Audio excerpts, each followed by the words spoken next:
Attendez, ne passez pas à autre chose et ne risquez pas de passer à côté de la stratégie matinale qui pourrait transformer la façon dont vous passerez vos dernières décennies. Si l'on vous a dit que les raideurs, la fatigue et une longue liste de médicaments font partie du vieillissement, je suis la preuve vivante que cela n'est pas une fatalité. À 94 ans, je ne prends aucun médicament. Je fais mes courses et mes tâches ménagères tout seul et mes derniers résultats d'examen montrent que j'ai les marqueurs biologiques d'une personne au début de la soixantaine. Mon médecin était stupéfait lorsqu'il a réalisé que j'avais un meilleur profil métabolique que beaucoup de personnes 2 fois plus jeunes que moi. Il a voulu connaître mon secret et j'ai commencé à rire parce qu'il s'attendait à un régime sophistiqué. Mais la réalité, je m'appuie sur 5 habitudes matinales simples depuis des décennies. Il ne s'agit pas de procédures médicales compliquées ni de pilules coûteuses, ce sont de petits choix scientifiquement prouvés qui alignent votre corps sur ses rythmes naturels, des habitudes que la plupart des gens négligent parce qu'ils pensent que vieillir signifie nécessairement décliner progressivement. Il y a 2 ans,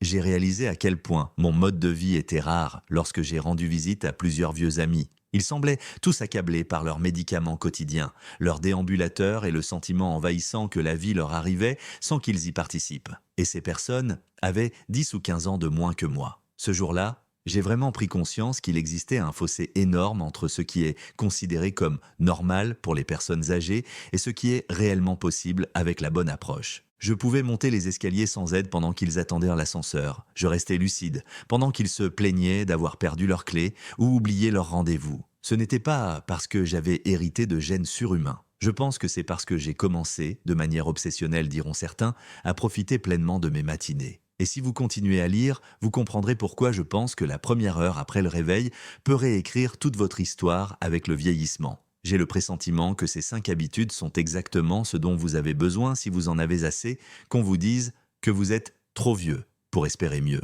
Alors restez avec moi et je vais vous montrer le choix le plus important que vous pouvez faire demain matin. Mais avant de nous plonger dans la première habitude, je dois vous raconter quelque chose qui m'est arrivé juste après avoir atteint l'âge de 75 ans. À l'époque, mes genoux me faisaient tellement souffrir que je m'agrippais au bord du lit et devais pratiquement me forcer à me lever. Je pensais que c'était le prix à payer pour 7 décennies d'usure. Le médecin a simplement haussé les épaules et m'a suggéré de prendre un autre médicament. Je me sentais impuissant jusqu'à ce que je commence à expérimenter un petit changement dans mon hydratation. J'avais lu un court article affirmant que la déshydratation était liée à l'inflammation et le lendemain j'ai essayé par moi-même. Ce simple changement a été si transformateur qu'il a entraîné 4 autres habitudes simples qui, selon moi, m'ont permis de gagner 30 années supplémentaires de mobilité et de clarté mentale. Gardez l'esprit ouvert, car la solution que j'ai découverte peut sembler presque trop simple, mais elle remet directement en question l'idée selon laquelle c'est comme ça quand on vieillit. Chaque nuit, pendant votre sommeil, votre corps perd environ 1 litre d'eau. Cela signifie que la plupart d'entre nous se réveillent dans un état de légère déshydratation. J'avais l'habitude de me précipiter sur mon café dès que j'ouvrais les yeux. Cela vous dit quelque chose? Le problème, c'est que les boissons caféinées ou sucrées accentuent en fait la déshydratation. Au fil du temps, cette petite erreur matinale s'accumule et les effets secondaires vont bien au-delà d'une légère raideur. À 70 ans, j'ai lu une étude de Johns Hopkins Medicine, qui m'a marqué depuis, selon laquelle même une légère déshydratation chez les personnes âgées peut réduire les fonctions cérébrales de 27% et augmenter les marqueurs inflammatoires de 31%.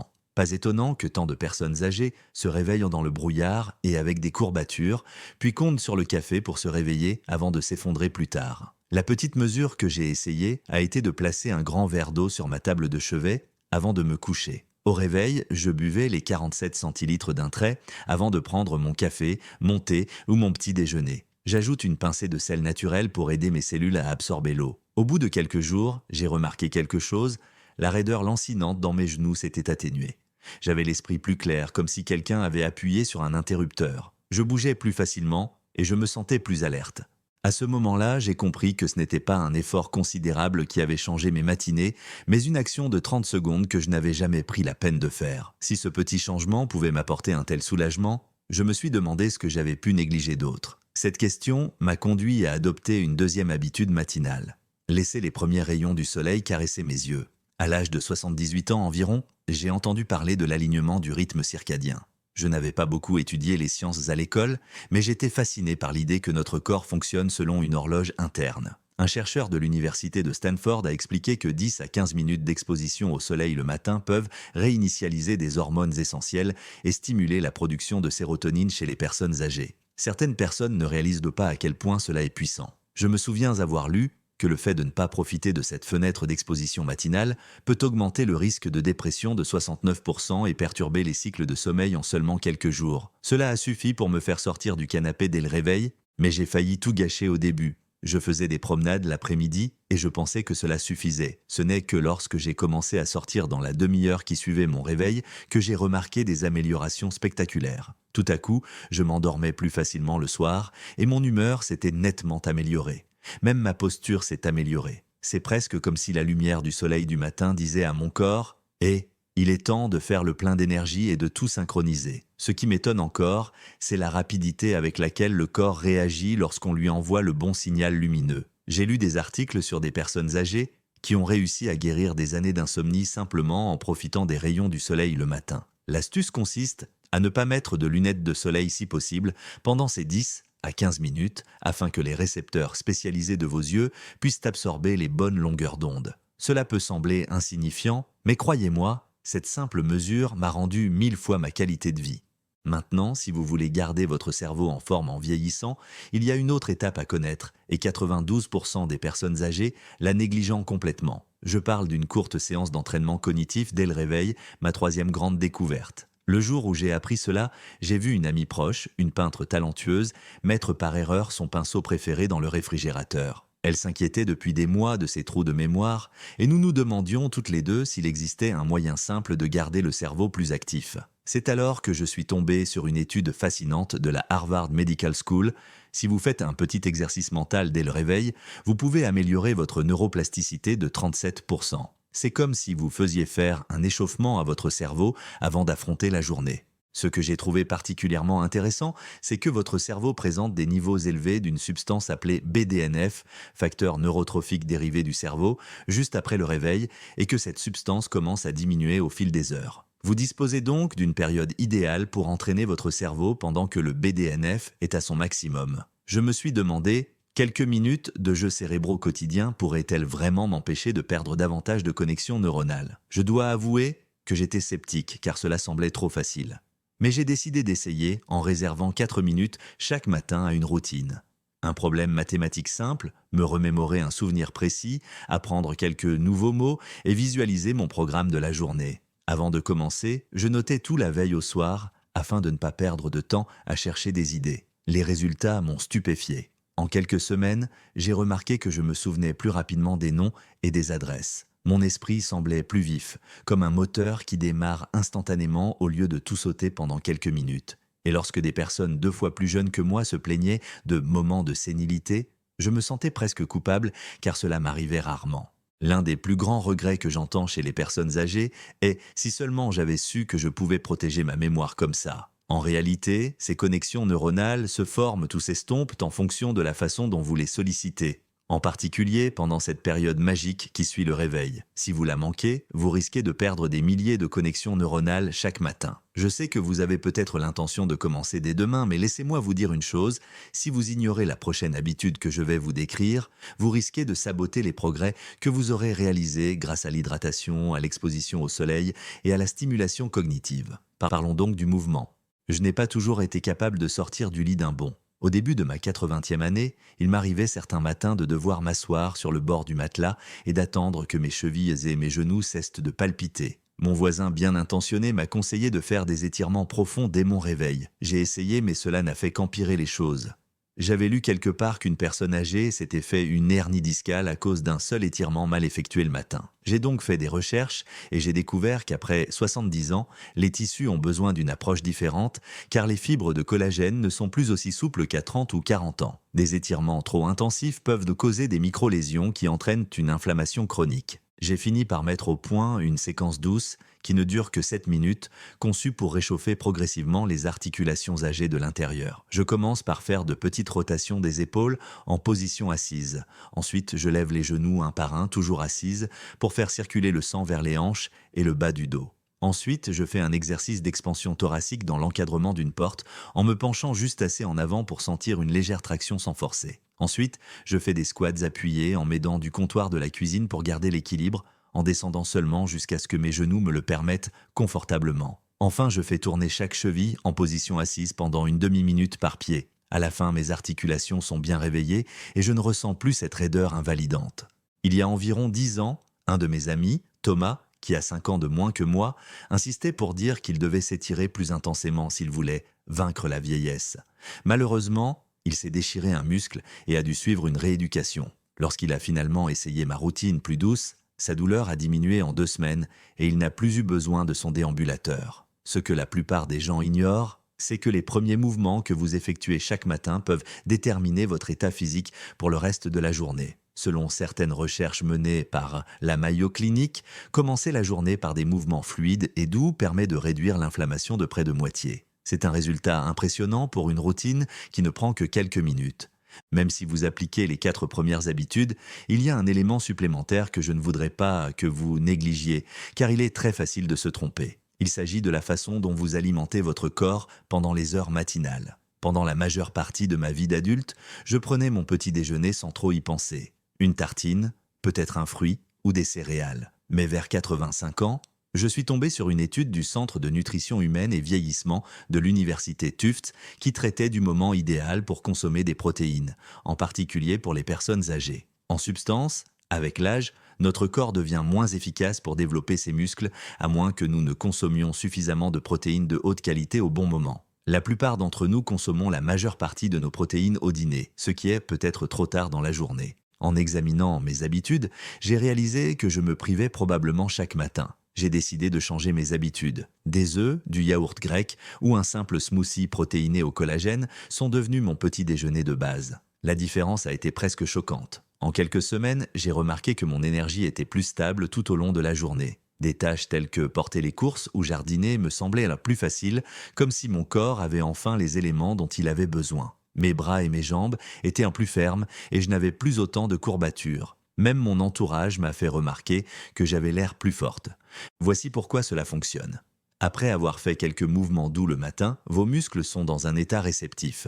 Si vous leur apportez 25 à 30 grammes de protéines de haute qualité dans un laps de temps court, environ une demi-heure, ils peuvent réellement construire et réparer les tissus plutôt que de les dégrader. C'est essentiel après 70 ans, car sinon, la perte musculaire s'accélère. J'aimerais que davantage de personnes âgées comprennent que les besoins en protéines de l'organisme ne disparaissent pas avec l'âge, mais qu'ils augmentent en raison d'un phénomène que les scientifiques appellent la résistance anabolique. Il faut simplement un déclencheur protéiné plus important que chez les personnes plus jeunes pour activer la synthèse musculaire. Un smoothie à base de protéines de lactosérum ou végétales, une cuillère de collagène, peut-être une poignée de baies, c'est tout ce qu'il faut. Si vous faites partie de ces personnes qui disent « je n'aime pas les petits déjeuners copieux », ne vous inquiétez pas. J'étais comme vous, alors parfois je me contente d'un petit plat léger avec des légumes ou du yaourt grec avec quelques noix. L'essentiel est de privilégier les protéines pour nourrir vos muscles et rester actif sans le coup de barre que provoquent les repas riches en glucides.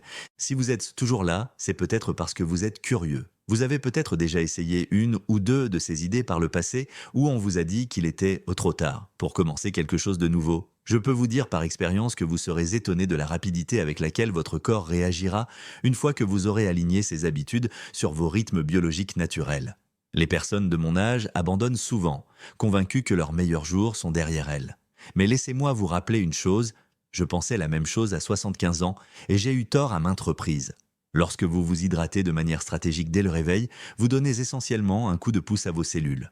Lorsque vous vous exposez à la lumière du soleil, vous réinitialisez votre horloge interne afin de pouvoir enfin profiter d'un repos de qualité. Lorsque vous consacrez seulement 4 minutes à la préparation cognitive, vous empêchez vos connexions neuronales de se détériorer. Lorsque vous bougez doucement de l'intérieur vers l'extérieur, vous prévenez les micro-lésions et nourrissez vos articulations de manière saine. Et lorsque vous ajoutez ces protéines essentielles à votre petit déjeuner, vous dites à votre corps « construis, ne détruis pas ». Je ne suis pas médecin et je ne dis à personne d'arrêter de prendre ces médicaments. Mais je pense sincèrement que nous pouvons faire beaucoup plus par nous-mêmes que nous ne le pensons. Je ne compte plus le nombre de personnes âgées de 50 à 60 ans qui pensent devoir accepter un esprit lent ou un corps raide. Elles n'ont jamais envisagé que le meilleur moment pour riposter est dès les premiers instants de la journée. La beauté de ces 5 habitudes réside dans le fait qu'elles ne coûtent presque rien. L'eau est bon marché. La lumière du soleil est gratuite. Une routine cérébrale de 4 minutes ne nécessite aucun équipement sophistiqué. Une série d'exercices de mobilité douce peut être effectuée dans votre salon. Et même les protéines de haute qualité sont plus abordables que de nombreux médicaments sur ordonnance. Tout dépend de l'importance que nous accordons à notre indépendance pour accomplir ces petits gestes réguliers. Si l'un de ces points vous interpelle, vous ressentirez peut-être une lueur d'espoir, ou peut-être un peu de doute. Laissez-moi vous donner un exemple. Eleanor, une femme de 82 ans que j'ai rencontrée lors d'un événement communautaire, souffrait depuis des années de vertiges et de maux de tête quotidiens. Ses médecins se contentèrent de lui prescrire différents médicaments. Je lui ai suggéré d'essayer la première habitude.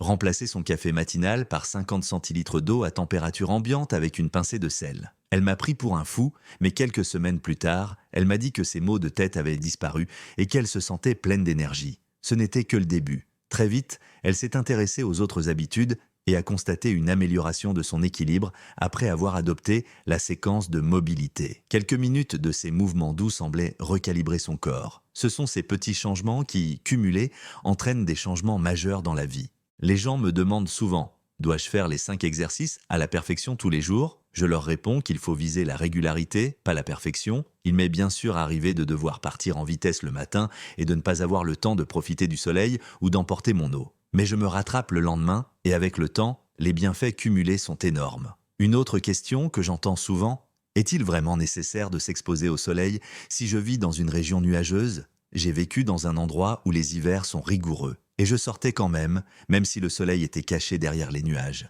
Vous bénéficiez toujours des longueurs d'onde bénéfiques, mais de manière moins intense. Et si le temps ne le permettait pas, j'utilisais une lampe de luminothérapie. Ce n'est pas aussi efficace que le soleil, mais c'est une solution de secours utile. Les gens veulent également en savoir plus sur la routine cérébrale. 4 minutes suffisent-elles vraiment ? Eh bien, selon plusieurs études neurologiques, ce n'est pas la durée qui compte, mais le fait de solliciter plusieurs zones du cerveau en succession rapide. Un simple problème mathématique, le rappel d'un souvenir précis, l'apprentissage de nouveaux mots et la visualisation de votre journée font travailler différents muscles cognitifs, créant un effet d'entraînement croisé bien plus puissant que la lecture passive du journal. La clé est de le faire peu après le réveil afin que votre cerveau soit dans un état de plasticité plus élevé. Si vous attendez l'heure du déjeuner, vous passerez à côté du pic. En matière d'activité physique, il s'agit avant tout de ménager vos articulations. Les plus jeunes peuvent peut-être sauter du lit et faire de la gymnastique, mais cette approche peut entraîner des lésions ligamentaires chez les personnes âgées.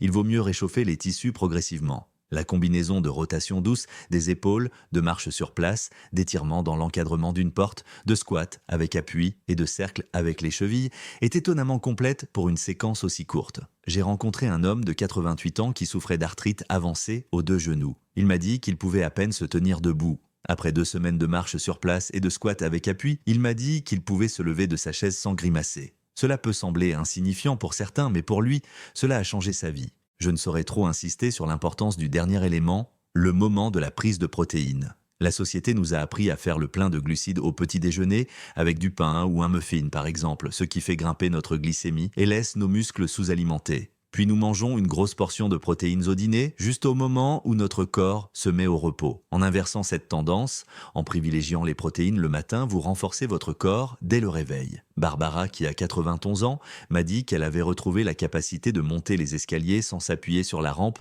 après quelques mois d'un apport suffisant en protéines tôt dans la journée.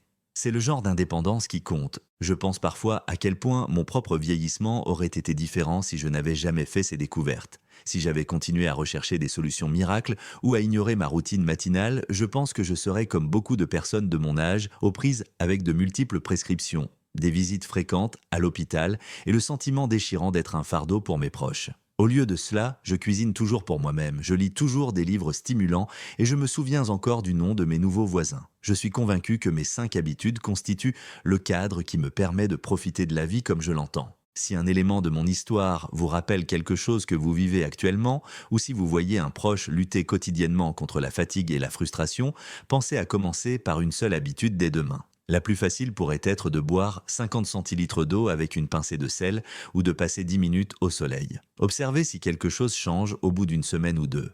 Je parie que vous sentirez une différence notable et que cette sensation vous motivera à ajouter les autres. Parfois, des gens reviennent me voir et me disent « Je n'arrive pas à croire que j'ai passé toutes ces années sans savoir que c'était si simple. » J'ai ressenti la même chose. Le vieillissement ne doit pas nécessairement être synonyme d'inconfort et de dépendance.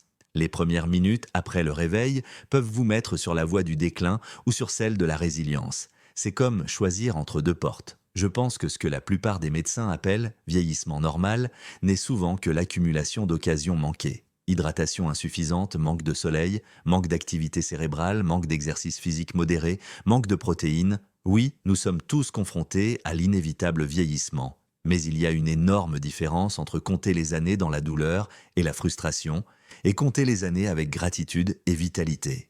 Je vous mets au défi de vous poser une question. Comment voulez-vous passer vos 70, 80 ans et plus? Incapable de bouger librement, dépendant de plusieurs médicaments et sentant votre esprit décliner, ou en restant alerte et indépendant en vous épanouissant d'une manière qui surprendra tout votre entourage? Car croyez-moi, chaque matin est une nouvelle occasion de montrer à votre corps que vous le respectez et que vous prenez soin de lui. Peu importe votre âge, que vous ayez 65, 75, 85 ou 95 ans, il y a toujours un niveau de bien-être supérieur à atteindre si vous êtes prêt à faire ces petits efforts de manière régulière. Si vous voulez vivre plus longtemps, vous sentir mieux et prendre vraiment soin de votre corps, ne vous arrêtez pas là. Regardez la vidéo qui apparaît sur votre écran dès maintenant. Elle pourrait changer votre vie.